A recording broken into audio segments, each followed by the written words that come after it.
Sa Re Ga Ma Pa little champs या कार्यक्रमातून गायक प्रथमेश लघाटे आणि गायिका मुग्धा वैशंपायन घराघरात पोहोचली। मुग्धा आणि प्रथमेशचं गायन प्रेक्षकांना खूप आवडतं, तर या दोघांनी मागील वर्षी डिसेंबरमध्ये लग्नगाठ बांधली। तर हे दोघेही सोशल मीडियावर सुद्धा खूप ऍक्टिव्ह असतात। लग्नानंतर हे दोघेही जोडीने नेहमी भजन सेवा करत असून त्याचेही अनेक फोटोज आणि व्हिडिओज दोघेही सोशल मीडियावर शेअर करत असतात। असाच एक व्हिडिओ मुग्धाने सोशल मीडियावर शेअर केला असून नित्य गुरुवार भजन सेवा असं मुग्धाने तिच्या कॅप्शनमध्ये म्हटलंय।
तर चाहत्यांकडूनही या दोघांचं खूप कौतुक करण्यात येते।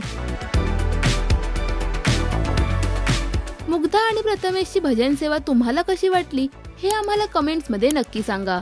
मराठी सिने विश्वातील बातम्या, अपडेट्स आणि गॉसिपसाठी सबस्क्राईब करा राजश्री मराठी।